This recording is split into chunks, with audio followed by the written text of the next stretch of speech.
प्रकरण है, खेल मंत्री संदीप सिंह के विरोध करने वाली सोनिया दुहन का मामला है, या इस नवीन जय हिंद का गोहाना रैली से पूर्व गिरफ्तारी का मामला है, इन सबको किस नज़र से देखते हैं आप? देखिए, नफे सिंह राठी जी के ऊपर एक राजनीतिक षड्यंत्र रचा जा रहा है। नफे सिंह राठी के ऊपर जब हमारे स्वर्गीय जगदीश भाई ने उसके ऊपर इल्ज़ाम लगाए थे, एक वीडियो वायरल जो चल रही है, उससे पहले जो बातें निकल कर के आई, 26 तारीख को वो स्वयं थाने में जाते हैं, नफे सिंह राठी जी भी और जगदीश जी भी, जगदीश लंबरदार भी, और वहाँ खुद सॉरी फील करते हैं कि भाई मैंने शराब के नशे में ऐसी बातें कही थी, ऐसी वीडियो मैंने वायरल की, वो मेरी शराब के नशे में हुई थी, और वो खुद माफ़ी मांगते हैं। उसके बाद भी लुकआउट वारंट नफे सिंह राठी के खिलाफ ये सरकार करती है, और फिर नफे सिंह राठी जी को जमानत मिल जाती है इस शर्त पर कि आप तफ्तीश में सहयोग करेंगे। अब यहाँ से एक अलग बात, एक अलग विचार शुरू हो जाता है। नफे सिंह राठी अंतरिम जमानत लेने के बाद वहाँ थाने में जाते हैं, एसआईटी से मिलते हैं और उनको कहते हैं भाई मैं तफ्तीश में शामिल होने के लिए आया हूँ, आप मेरी तफ्तीश शुरू कीजिए। तो उनको कोई न कोई बहाना बना करके निकाल देते हैं।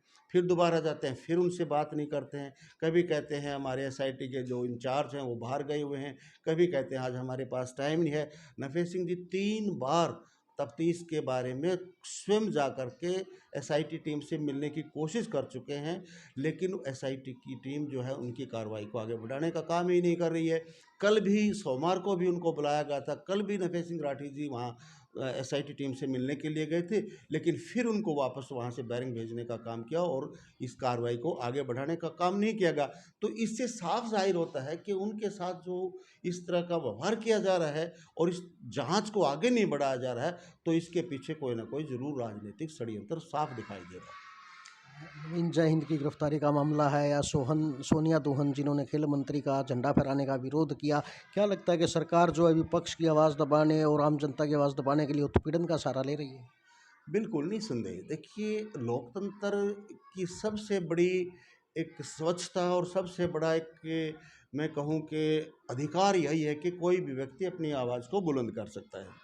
अब सोनिया दुहन जी को लगा कि भाई संदीप जी को झंडा नहीं फहराना चाहिए, और मेरे और इंडियन नेशनल लोकदल पार्टी की तरफ से मैं बोल रहा हूँ, हमारे भी यही विचार हैं, और प्रदेश के अनेक खापों ने भी इस बात की मांग की थी, क्योंकि संदीप सिंह के ऊपर यौन उत्पीड़न का मामला दर्ज हो चुका है, और एक ऐसा मिनिस्टर जिसके ऊपर मामला दर्ज हो, वो हमारी आन बान शान राष्ट्रीय ध्वज को फहराए, कहीं ना कहीं देश में एक ये मैं कहना चाहूँगा एक गलत संदेश जाता है, और एक झंडे का भी अपमान है कि एक दोषी व्यक्ति, चलो मैं उसको दोषी नहीं कहता क्योंकि जांच का विषय है, रिजल्ट आने के बाद ही इसका पता लगेगा कि वो दोषी है कि नहीं, परंतु जिसके ऊपर एफआईआर दर्ज हो चुके हैं एक महिला उत्पीड़न मामले में, तो ऐसे व्यक्ति से सरकार द्वारा झंडा फहरवाना बिल्कुल गलत है।